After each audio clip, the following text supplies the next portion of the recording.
Well, hey, everybody, welcome back to Tony Talks Cards. My name's Tony, and this is a special episode. Really excited to get this one pulled off last night. It was my first interview, at least that I led, on StreamYard. Was able to connect with a fellow YouTube content creator who I follow, and we've commented both back and forth on each other's channels and posts. And I was kind of nervous about doing it and does all the technology work, but I think it worked out pretty well. So I talked last night with Joe from Redneck Collector. We have a lot in common, a lot different, but the similarities were cool to find out about from, the age we first started collecting, the earliest baseball card year we both kind of remember clearly, into how we either moved away from collecting in high school and college or maybe dove further into it. And then we talked a little bit about what he's into now, how his collection has changed over the last 7, 8 years, and a lot of things about want lists and cards he's looking to collect at some point in the future, and how he and I can both agree there's way too much out there that's cool. There's way too many people positively inspiring us that are on YouTube. So we've got to really keep focus, although both of us probably have a very scattered view of what we're into. And keeping focus, like a lot of us, I think is a challenge. But I really thoroughly enjoyed the talk. Thank you, Joe, for talking for about 45 minutes last night. Appreciate the time and meeting up with you live, as much live as we can here, living in different states. Hope to do it again in the future. And actually have one more interview looking to schedule here in the near term with another collector I've followed recently too. And maybe this is something I'll do once a month or so. Really enjoy the other side of the camera, listening more, asking more questions, and engaging in the hobby that way. So without further ado, I'll flip it over to my talk with Joe. Hope you enjoy it. And definitely, if you haven't already, although you probably have, check out his channel, Redneck Collector. He just got over 400 subscriptions, which is great. We also talk a little bit about 3 channels he watches that a lot of you probably know about as well. But if not, I will pin them in the description and make sure and follow them as well and support them if you aren't already doing that. So with that, finally, a second time with that, I'll flip it over to our discussion. Hope you enjoy. Thanks. Well, evening, everybody. This is Tony. Welcome back to Tony Talks Cards. And you can see I've got a friend with me here. I've got Redneck Collector Joe. Hey, Joe, how's it going? Doing well, Tony. Thanks for having me. Excited to be here. Yeah, it's good to have someone else to talk to and not talk all the time. So thank you for making your time in your day. It's evening for both of us here, so it's kind of dinner time and family stuff. I know that's very important, obviously, too. But thank you for making some time to talk about cards here, and we'll see where it goes. Yeah, my pleasure. I'm happy to be here, and we can talk about whatever. Yeah, I've seen your channel for probably the last few months, and I'm fairly new to YouTube. I started back in October of 24 and trying to get my bearings. And the more I dive in, the more channels I want to watch, and that becomes a problem sometimes. It does, and I'll encourage you. Just watch as much as you can. Don't feel beholden, because I started out thinking that, man, I need to watch every one of these guys that I've kind of connected with or talked with. And I do my best, but there's no way. There's not enough hours in the day or in the week to do it. I've learned that pretty quick. I think I'm there as of about a few weeks ago. Yeah. So it's hard to pick and choose and feel like you want to support people and like them and give comments. But like I said, we all have other things in our lives than making money and jobs and friendships and families and kids and things like that. So good words of wisdom. So thank you, Joe, for that to kick us off. But no, we've talked a little bit through text and email the last couple of weeks. I've watched your channel. You've commented on some of my channels and what I've been showing off and vice versa, and thought, you know what?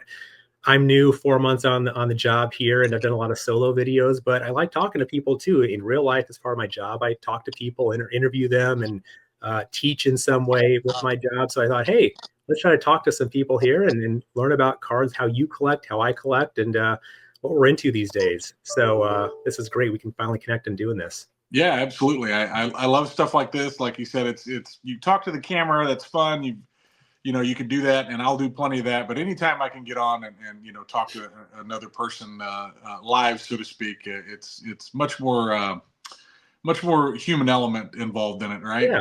And, keeps you interested. Well, let's get into it and probably show off a few cards here. The people want the cards probably and want the talk. And you've got the faces for, right, the beautiful faces on TV on the channel here, but the cards are probably what they want to look at as well. So we'll get to those, I'm pretty sure, with the questions. But yeah, the first question I think I share with you, and maybe just to kick it off, is do you have a memory of, the first card or pack or set or card that you bought or was given to you when you first started collecting? Yeah, I don't remember pack. I definitely, there's some, I still have, I'm lucky that I have everything I ever had when I was a kid, or 90% of it anyway. So I definitely have some cards in my possession that are older than 1987 tops, but 87 tops is where I really remember opening my first packs. And actually, my first memory wasn't even opening a pack. It was getting a Cardinals team set of Okay. 1987 tops from a coin store. My grandpa loved baseball. He didn't collect baseball cards. I wish he did, because he was born in the 20s. He would have probably had some cool stuff if he'd have held on to it. But he collected coins, and to a small degree, he wasn't a big time coin collector or anything like that. But he took me in a coin shop. We had kind of already formulated a love of Cardinal baseball and watching it. So I'm in the coin shop. I'm not so much interested in the coins. I mean, I think stuff like that is cool. But I'm like 8 years old, 7, 8 years old, and I see Cardinal baseball cards, and I'm like, oh, that's very cool. So, my grandpa bought them for me. I have no idea what it cost back then, if it was a dollar for a team set or $2 or whatever it might have been. Yep. But that's really my first memory of it. And then after that, I remember ripping tons of packs after that moment. And him and I hand collating a set of 87 tops. So to this day, that wood grain border, I love the 87. I love 1962 tops. I like 55 Bowman. Anything with that wood grain border draws me in. It's funny how tops kind of repeated itself, right? With 62 and then 87. I'm guessing it probably was on purpose, but I don't really know that for sure. But I feel like a lot of people I've talked to, I was born in the late 70s, and it's funny how 1987 it comes up in almost every person I talk to is like a core memory. And it was like the cheapest set now, it's not worth a lot, but back then you thought all these guys were going to be worth millions of dollars, and you bought all the packs and the wood grain. It's just crazy how much of a memory that is for people of a certain age, I guess. Yeah, absolutely. Like I said, I was 7 or 8 years old. I was born in '79, so whenever it came out, I guess I wasn't quite 8 yet, but yeah, I remember the Mark McGuire, the Jose Canseco, the Barry Bonds, the Will Clark. All the images are forever ingrained in my memory from that set. Yeah, I was into football more precisely in 87, 86, but my cousin had some 87 tops and just loved the wood grain and thought, this is really interesting. I'd never seen this stuff before. All the other ones had white borders around them, right? Nice and crisp and clean. But yeah, all those guys you thought would be in the Hall of Fame by now. And not many of them are, who had rookies in that set, crazy enough. But the memory's worth more than the card in some cases. For sure. Yeah, I'll never be able to, we chase those feelings of nostalgia now in our 40s and 50s and everything, but it's never going to be exactly the same as it was back then. Yeah, exactly. So along with that, I'm guessing, do you have any Christmas, birthday memories of getting cards or wanting cards? That one of the questions that you'd kind of posed, and I really don't have any, I'm sure I got some for, maybe Christmas, or I do remember one birthday when I was a little bit older. I think it was 92 Upper Deck. I got a hobby box of Upper Deck. I do remember that. But the card that I was going to, that honestly fits that bill, I got to find it. I didn't pull it ahead of time here, but I got my box close by. No, that's good to have it close by. Somewhere here. There it is actually this Christmas. My dad gifted me. Got to get used to my camera here on this one. A 1969 Bob Gibson in a PSA 8, which that's great looking. Yeah, pretty impressive. So that just happened. I'm a few months removed from that, but that's definitely probably the greatest thing card related or memorabilia related or anything like that I received as a gift. Well, yeah, now with hindsight and which cards you really gravitate towards and which ones are more valuable to you as maybe a Cardinals fan, it's better to narrow that down now, and you can definitely pick out what you want or know more what you want than maybe you did it more of a scatter shot, all the cards back in 87, 88. And Yeah, Although the memories of those would have been great too, like you said. yeah, I just wanted to open the packs back then, right? I wanted them all, and uh, now I say I'm focused, but I'm really still kind of scattershot a little bit. But I am focused on vintage these days, pretty well, primarily. Yeah, no, I think I am too. I definitely could cross over football primarily, but also back into baseball. And frankly, YouTube got me into baseball cards, at least vintage ones. So that's been a dangerous road, but a fun road the last 4 or 5 months. But was more into the tops and Donruss and Score and all that stuff from the late 80s, the 90s, right? It's not worth much now, but ripped a ton of packs and had a bunch of gum too back in the day too. Oh, for sure. I think about some of those sets like 90 Donruss. I opened a lot of 90 Donruss baseball, and man, it's an ugly set. I probably should have more. I probably should have more nostalgia for it than I do. I actually look at it. Like, oh my god, it's almost like if you eat too much of something and you have a bad memory of it making you sick. That's kind of what 90 Donruss does to me. Well, we'll stay off that topic and we'll not stay on that too long. So, but yeah, a lot of us, I mean, I think we're the same age. I was born in 79 as well. And so my main collecting years for probably 86, 87 through probably early high school, like 94, 93. And then things like saving for a car and a job and then college and just other things kind of became more important than kind of the cards were, and a lot of us probably have that same story too. So for me, I fell away and kept all my cards. Thank goodness. Like you said, my parents kept them all. I kept them all. Pristine condition. They weren't worth millions, but they were pristine, pennies of commons right there in massive, massive boxes. Did you go through that same thing where maybe you fell away for a little bit, or were you always in the hobby? No, I stayed with it a little bit longer for the fact that I worked at a couple cards, LCSs, hobby shops, whatever you want to call them.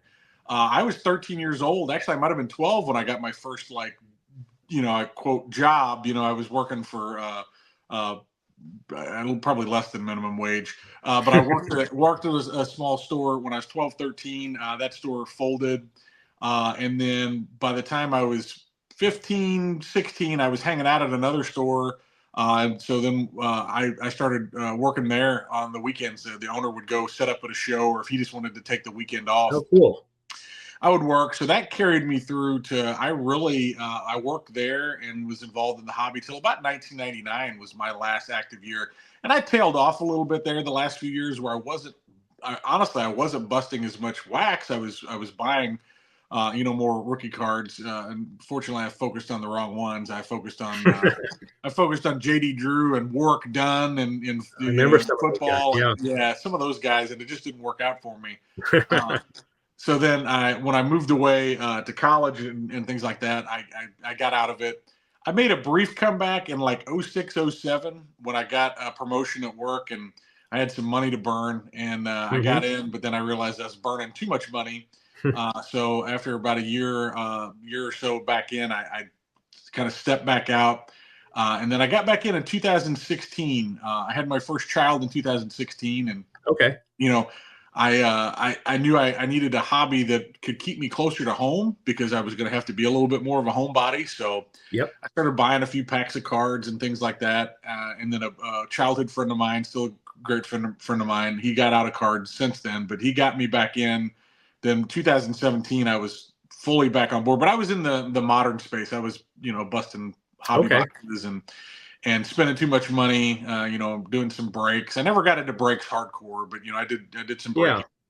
And then, always doing some vintage, always have, even when I was a kid, I've always done some vintage, but I somewhere in the last, really 2 years, I went from probably 75% ultra modern, 25% vintage to now I'm 95% vintage. I still dabble a little bit. I'll still bust a couple blasters of something, or I'll buy some ultra modern singles, lower end stuff, just to scratch the itch. Yeah, that's cool. Yeah, I never got my ultra modern days were like in the 80s and 90s when like it was coming out, it was fresh, it was 50 cents a pack, and that was, of course, now that's like junk wax, I guess, or not even vintage yet, right? But did you ever kind of waver between football and baseball? Was it all baseball, basketball? Like, how did that kind of work? So I think back when I was, when I first started out, it was definitely baseball. When I went to work at the second hobby shop, I would say that, I remember opening quite a bit of like the first year, what was Upper Deck? Was it 90, 91 or 91, 92, the first year of Upper Deck basketball? And then I remember opening that. I remember opening football, Upper Deck hockey, Upper Deck basketball. I loved Upper Deck back then. So I never really did tons of tops in the other sports, but I did open up quite a bit of that. So I had a few years of that. And then got back in, since I've been back in 2016, I will definitely do a little bit of football, basketball, hockey, but I would still say I'm 95% baseball. I dab a little bit in Star Wars too. I'm a huge Star Wars nerd, so I will pick up some Star Wars singles, or I'll open some Star Wars packs, or something like that, to go with it. And then my son has gotten me into Pokemon. Him and I and my daughter too. We partake in the Pokemon hobby, so I've learned a lot about that. I grade as much Pokemon with PSA as I think I do vintage these days because of my kids. Yeah, I saw your recent video, I think, showing your kids. Yeah, they were on me about that. Yeah, they were on me. Let's do a video about Pokemon, Dad. And I've been putting them off. I was like, what the heck? Let's do it. So. Yeah, that's cool. It's a good way to connect with your kids. And I bought packs throughout the years for we have two boys who are now going to be 16 and 14. Like when they're like 7, 8, 6, you buy a pack, open it up. It never kind of quite stuck like it did with me. Like with me, it was like I opened one pack and I was like hooked for like the next 40 years. I'm like a set builder, completist, get the checklist out, buy all the cards to get the set complete, move on to the next set, right? It just never kind of clicked in their minds, which is okay. They buy one or two or follow we have the Arizona Cardinals here, right? So they follow them, Kyler Murray, Marvin Harrison, watch the games, of course, buy a football, buy a hat, something, but not quite take it to like the collectible card space, which is cool, right? It's an expensive and can be very deep hole of a hobby, but a fun one. So it's knowing your limits on some of that stuff too is important.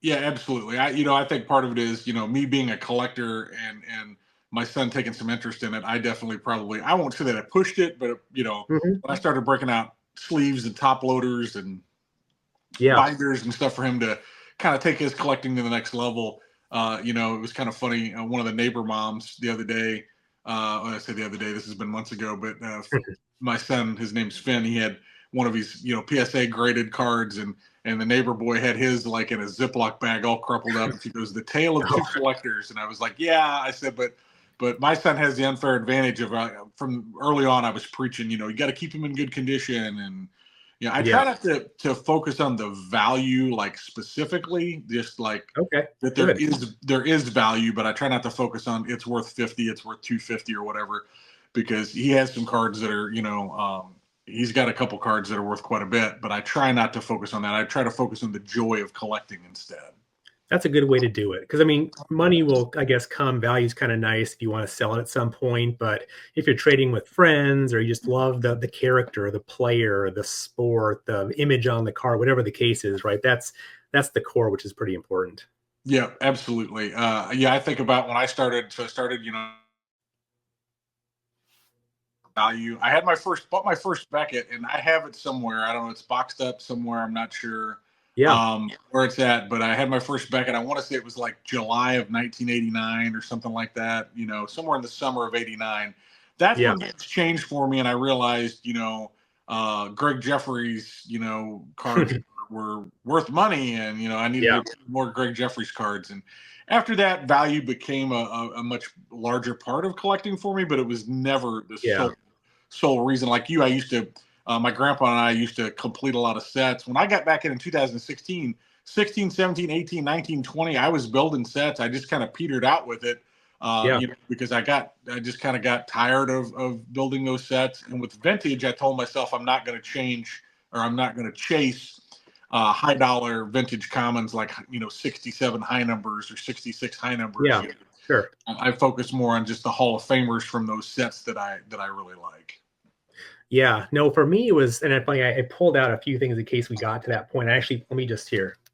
This is not good radio or good TV here, but let me just get this here. This is the first Beckett I actually ever got. Oh, that's awesome. So this is from July of 1990. Okay. Andre Ware, not quite the Oh, Hall of yeah. Famer people thought he may be. Yeah. But yeah, I didn't know about Beckett until I got back into football collecting at around that time. And yeah, I think it's number 6 or number 7, but That's awesome. maybe number 5, I guess. Yeah. So a lot of fun memories in this thing and seeing all the triangles, right, that would go up or Oh, down, yeah. the Oh, price. And I can remember opening it up and immediately going to 1952 Tops to see what the Mickey Mantle was doing. You know, even though I you didn't went own right one, to the top. but I wanted to. I wanted to see what it was doing that month, and then I'd go to Greg Jeffries and Todd Zeile Yeah. and all the other players. And they were hot. Those guys were hot, all those prospects They were back the then. hot list. Yep. And if you went the triangle going the other way, you're like, well, should I sell? What's happening? My guy's not playing well, you know? And for me, it was almost like, what can I buy? Not so much it'd be worth like money to like fund college or things like that. It's like, oh, I can buy less now because the price went up, or he's hot. I got to pick him up right now. It wasn't like the same type of value we think about maybe today with long-term investing or just collecting or whatever the case is. So, but yeah, there was no internet, right? There's no way to check. It was like every month, what's happening in the hobby. Yep. Beckett was our Bible back then. And Tough Stuff to a lesser degree. I definitely remember. I remember that. Yeah. Yeah, I didn't buy Tough Stuffs every month, but I have somewhere. I just don't know where my Beckett collection's at. But I was sporadic in '89, but like I'd say by 90, 91, I had every Beckett from 90, 91 all the way up to probably 99 or something like that. But they're in boxes somewhere, and I just don't know where. Yeah, unfortunately, I went through my boxes about 2 years ago and threw out a bunch of them. They didn't have people in the front who like I didn't like the players or teams. I kept like 6 or 7 of them who had, say, Bears or Jerry Rice on the front, or some. I have a Griffey Jr. one. I just did a video and I'm going to post at some point about. I think it was March of '91, and prices are crazy. Who was going for what price back then? And Oh yeah, even some of the older guys were like, "Wow, that's expensive even for then," but now it's cheap compared to 30 years later, right? It's going for. So. No, fun memories there. For sure. And you mentioned Star Wars, Pokemon. Did you get to things like autographs, baseballs, postcards, things like that ever, or are? So you can see behind me, I've got my autographs there. Autograph There we go. are what I prefer. That's why I kind of set myself to the side a little bit just to show that I don't. I don't have a huge collection of autographed baseballs. One of my earliest videos I did was on it, but I do have a couple up there that pride and joy wise. I do have a Mickey Mantle that I got from the National in St. Louis when it was here. I cannot remember the 94, 95. Oh, cool. Yeah. Somewhere along there. That was my first National I went to. My grandpa and I went to it, and Mantle was signing. So I got a Mantle autograph, got a King Griffey Jr. autograph. That was my childhood, idol, favorite player. And I've got a lot, and I've got to where I'm still picking them up. In fact, this weekend I'll be set up at a card show, and Doc Gooden's going to be there. So as long as I can get away from the table, I set up with a couple friends of mine. I'm going to go over and get a Doc Gooden autograph on a baseball. I prefer baseballs over cards. I'm probably weird like that, but that's kind of what I chase as far as that goes. And then, you asked about some other things that might do. I've gotten into some oversized stuff.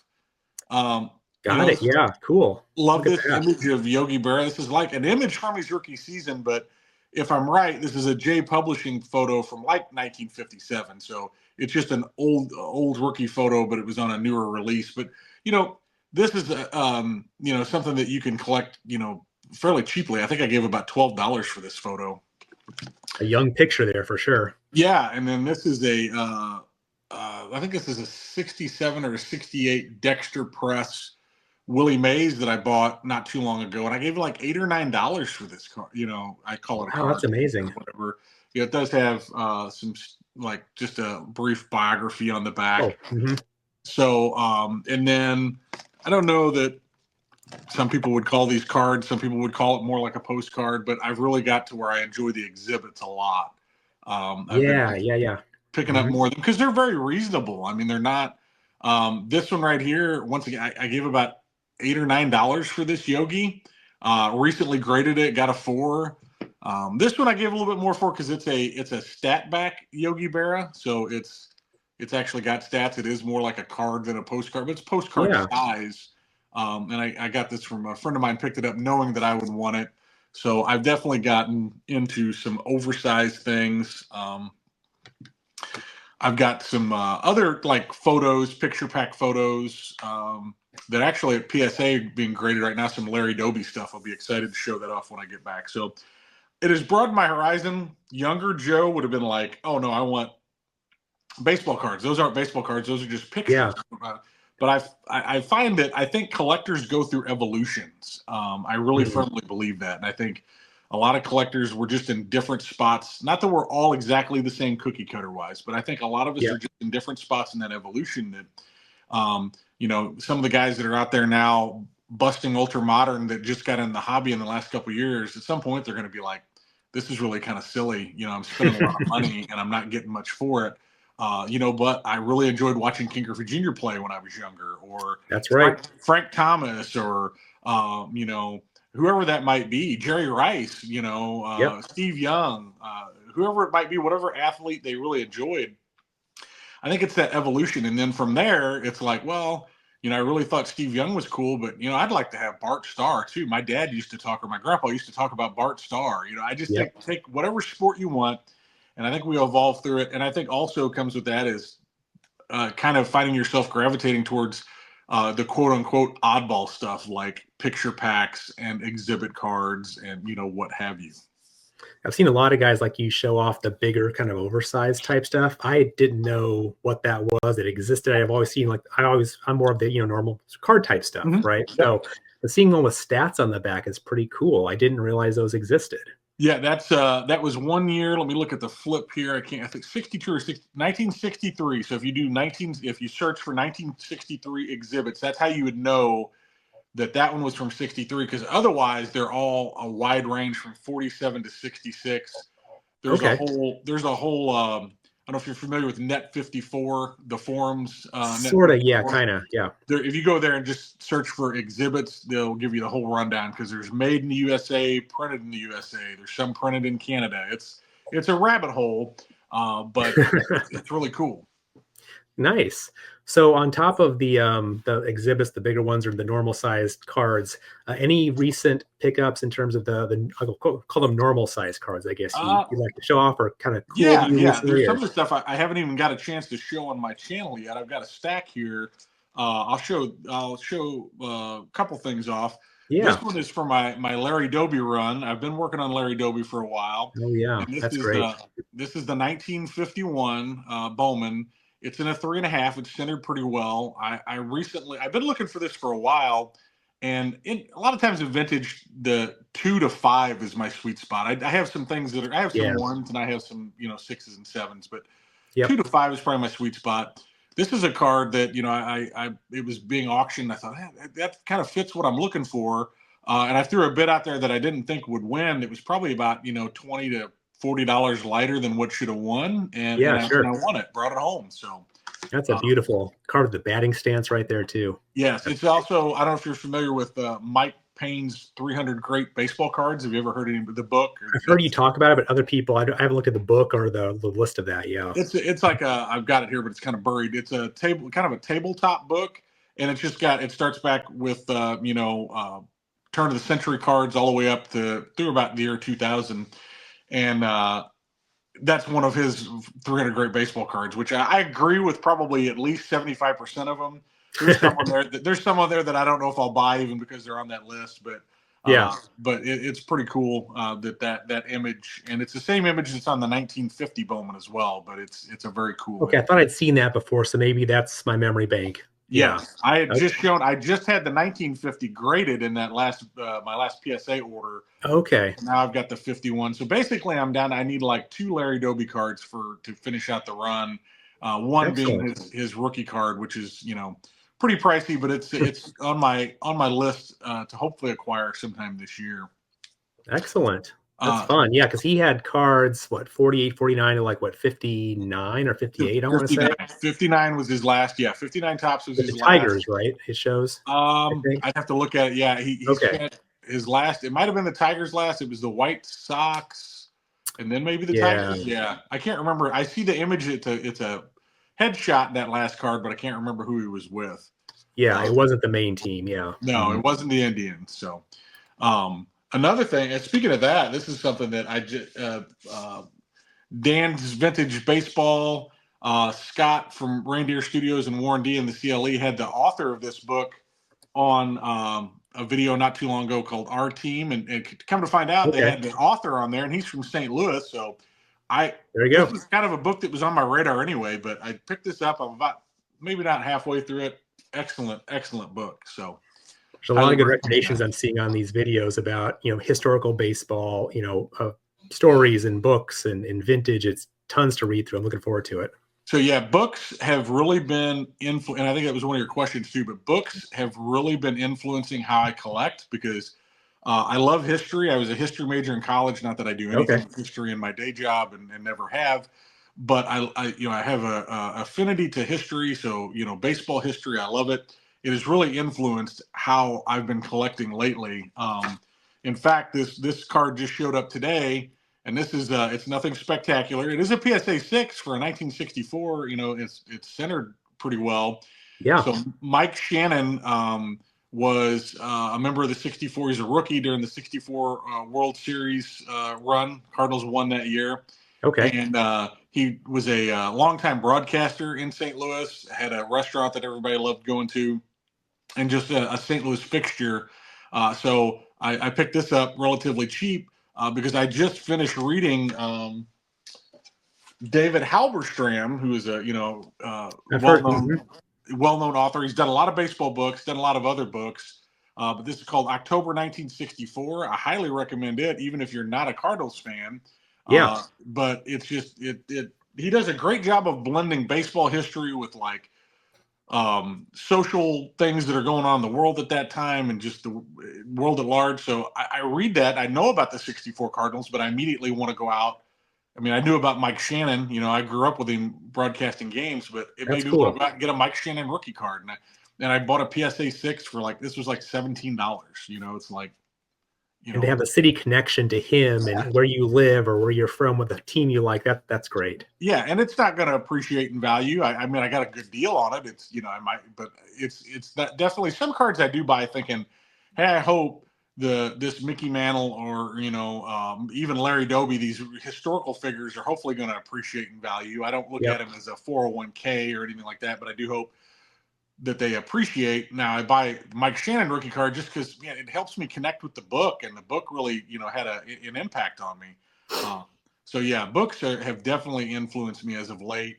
Glory of Their Times is part of the reason that I started delving into pre-war as much as I have. If you've not read that, oh my goodness, it's a great book. It's Yeah. an easy. I've got to get that. I've heard about that so much. Didn't know about it before I started watching some of these things. I've got to get into it. I love that. I know. It's an easy read. Every chapter is a story of a player, and it's basically like an interview with that player. So you're hearing in their own words what it was like to play baseball in 1905 or 1925. It basically runs from the turn of the century to like the mid 30s, I think, is as far as. Okay. But yeah, so books definitely influencing me a lot as of late. I also read a book about the Gas House Gang, 1934 World Series Cardinals. My grandpa taught me about them growing up, but reading the book, it made me, I went out and, then I had to get some cards associated with it, Oh, that's a beautiful one. Yeah. 1934 Gowdy Frankie Frisch. I recently got this from Dan at Old Sarge Collects not too long ago. This is a Gowdy Big Head. That's Joe Ducky Medwick, the last National Leaguer to win the Triple Crown and won the Triple Crown and MVP. I didn't know that. There you go. I love it. Education. Yeah. And then this is, oh man, this is a guy that my grandpa, Dizzy Dean, had a short but just electric career and left a mark on baseball, and especially in St. Louis, that I had to go out. I had to get those cards. I read that book, and it connected me back to I lost my grandpa 9 years ago, but I just felt like I had that connection with him still, and love of baseball history. So I encourage, even if I'm not a bookworm, but I feel like this has just reignited my passion in wanting to read more. And then I immediately went I want to get some cards. I want to get more 64 Cardinals. I've been picking up. I'm not necessarily going to get a team set, but I've been picking up some of the lesser names like Bill White, Kurt Flood, Ken Boyer, guys that are well-known Cardinals, but not quite Hall of Famers. But I'm picking up their 64s just because I didn't have them. I read the book, and then I'm like, oh, I got to have their card, and I need it from that year. That's not a bad habit. That's not a bad way to do it, right? You're connecting it to reading, and there's maybe other, the city you live in, the city you root for, the team you root for. There's a family connection who you heard talk about these players. So I think that's wonderful. That's great to hear. Yep, it's really brought a lot of enjoyment to the hobby for me. And I've got one book. This is Southern Collector 14, Tony. He talked about this book a lot. This is Okay. Ty Cobb by Charles Learston. It's called Ty Cobb, A Terrible Beauty. I bought this at the used bookstore for $5. I don't think it's open. So that's on my list at some point too. So I'm not doing just Cardinals, but that I've been putting that off because that's going to make me want to buy a Ty Cobb card, and that's not exactly in the budget. At least you're aware of that. I You know. go down a lot of rabbit holes. Yeah. Yes, I will influence myself into spending $1,500 on a Ty Cobb card. Yeah, but it'd be a beauty, I'm sure, and a cool piece to any collection there. Absolutely. Well, that's amazing to hear. I got that's books on my Amazon list now to go and put in and see about, our local used bookstore to check them out there. So that's perfect. Absolutely. Hey, is there something that maybe you've already answered this, but some type of collectible, a sport, or maybe an issue that you don't have now? Maybe it's the Ty Cobb, maybe it's not, but in a year from now, you'd see yourself having a few or getting into more, or you haven't dipped the toe in yet, but you probably will at some point. Anything? So yeah, with pre-war, I've kind of I've dipped my toe into pre-war. I've only got one T206. Definitely looking at I've got a goal list of cards, and there's a couple T206s on that. Of course, I'd like to have a Ty Cobb. I'd like to have a Cy Young, things like that, and I will get there someday. But I want to get a few more T206s, specifically the Rube Waddell Blue Portrait. I love his story. I loved his story in Ken Burns's baseball. And just love that series. I've always been enamored with him. And then Trish Speaker is another player that I think doesn't get a whole lot of love. I really enjoy his T206. I do not own any 48 Leaf cards yet, and Stan Musial Leaf rookie card. Although now it seems like the school of thought has shifted into really 49 Leaf. But either way, I don't own anything from that set. The Stan Musial is really high on that list. The Larry Doby is a short print and extremely expensive, but possibly those. But those are, I say, they're traditional cards. They're they're smaller size, but those are cards that I'm looking at. I want to add some Redman. I don't have any Redman. I've had Redman on my watch list for so long, and I want to get some Redman tobacco cards. I don't know that I care about getting the ones with tabs or not. I don't, I just want the image, and I want to start with some of the guys that I really focus on: Yogi Berra, Larry Doby, Stan Musial. I really like to pick up some of those. So that's something that's fairly high on my list this year. That's outside of my norm because it's not your traditional baseball card. It's that oversized or oddball or whatever you want to call it. And then possibly, get into some the Type 1 photos, more of the kind of the picture stuff. I'm always looking to add some of it. So yeah, there's a lot of stuff. I get down rabbit holes real easy. If there's collectors that I want to aspire to be like, it would be like this. It'd be this mix of I really like Chris from Missouri and Mike Baseball Collector, where they just have these awesome runs of all the Golden Age stuff. But then mix in Aaron at Value Vintage that has all this great, the quote unquote oddball stuff and pre-war. I want to be like the meshing of those two worlds, right? I want to have it all. So I never complete anything because of that. I've been in pre-war for a little bit. Now I'm back out and I'm buying 1964 Cardinals. But the most important thing is I'm having fun. I'm in this hobby for the long haul. So I'm not somebody that says, oh, I have to have this. I've tried to work from a list. I've got a hit list, I call it, of my top 25 cards that I'm looking at, but I'm constantly buying stuff outside of that top 25 list. Now, the 51 Larry Doby, the 51 Bowman was on that list. So I was proud to knock that one off. But all this other stuff is was not. So I'm very spastic. Jason, Everyday Card Collector, him and I are very similar in that we're chasing everything and really we're digging in sand, right? We're not really getting anywhere. Yeah. But we're having fun doing it.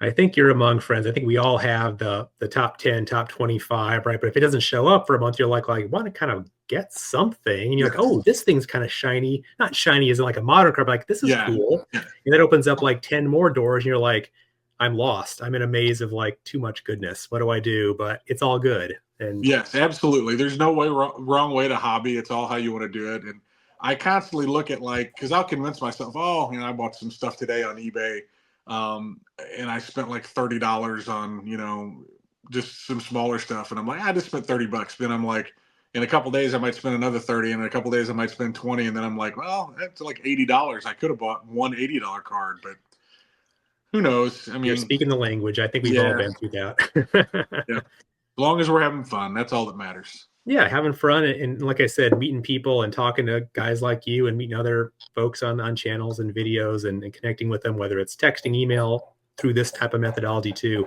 just adds to the depth of things. I didn't have that depth before I started mine here about 4 months ago. So this is really cool to talk more about this stuff. Yeah, it's awesome because then you've got, you and I now we have each other's numbers. We text. We can, Yep. hey, I got to send me a picture of what you picked up, and it's a lot of fun. I'm involved, in several different texts now with friends I didn't have before. Now I've got these hobby friends, and I'm That's not right. quite in that bubble anymore, and it really adds a lot of enjoyment to the hobby.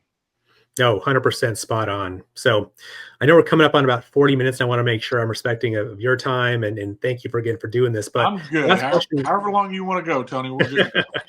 Don't say that.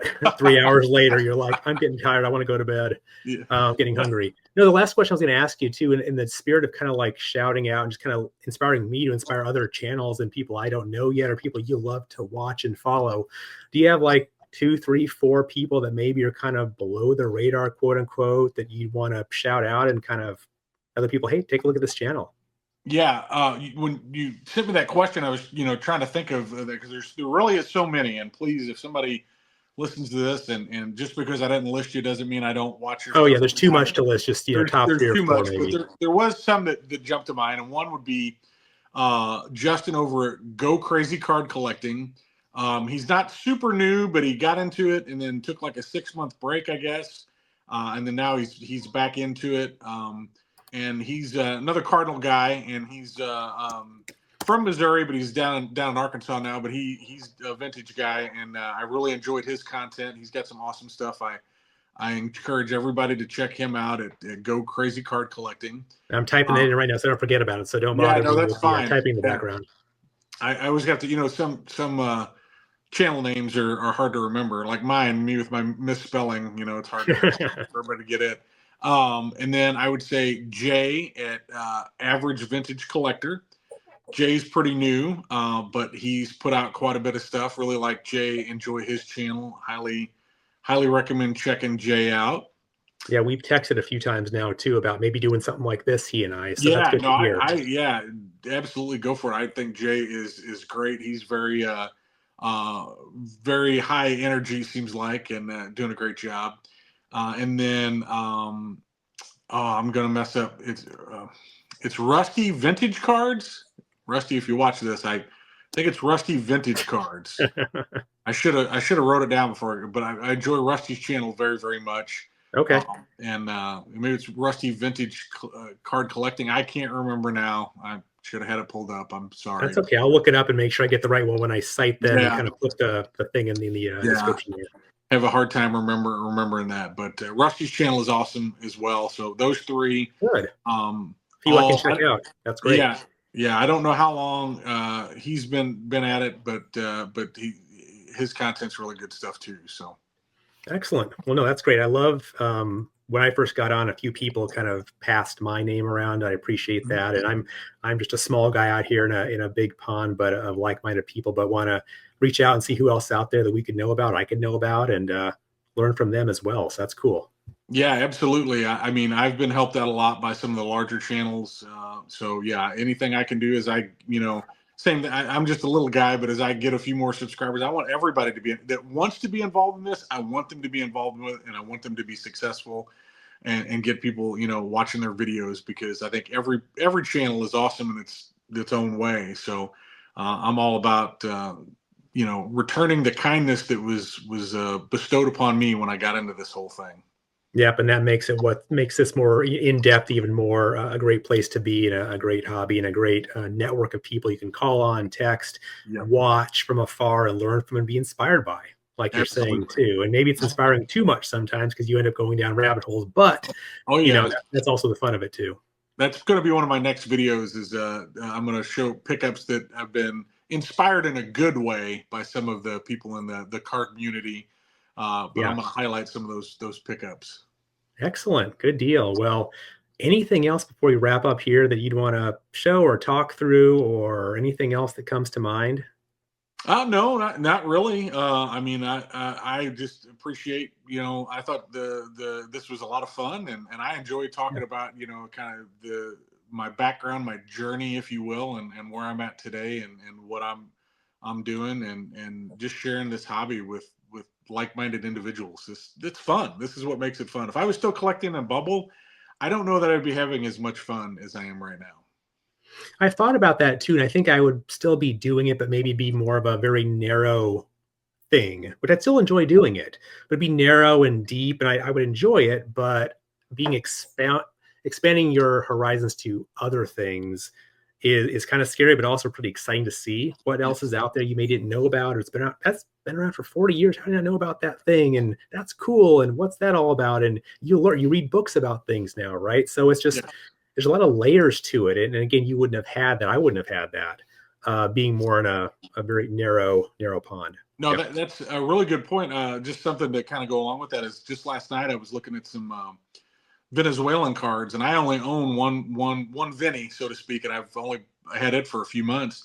Yep. And I had a question about it, and I immediately text a group text with Jason, Everyday Card Collector, and Aaron over at Value Vintage, and I was like, "Hey, what Vinnies have Hispanic writing? Are they in Spanish writing on the back?" Yeah, sure. Because somebody was selling one, and I was like, I can't quite tell from the picture. And there I got the resource, in those two guys to help me, make sure I wasn't getting ripped off. It was a relatively small card, but still. Yeah. And I didn't have that before. In a bubble, I would have had to just rely on internet research, and I probably could have came to the same conclusion maybe, but it was a lot Yep. faster to go right to somebody whose opinion I, respect and value. So that right there is just a microcosm of the benefits of being involved in this card Yeah. community.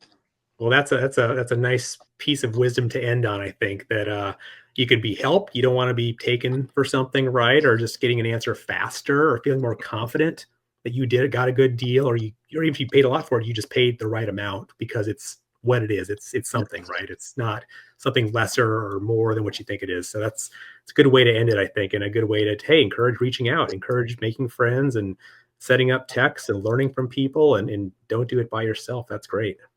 Absolutely. Cool.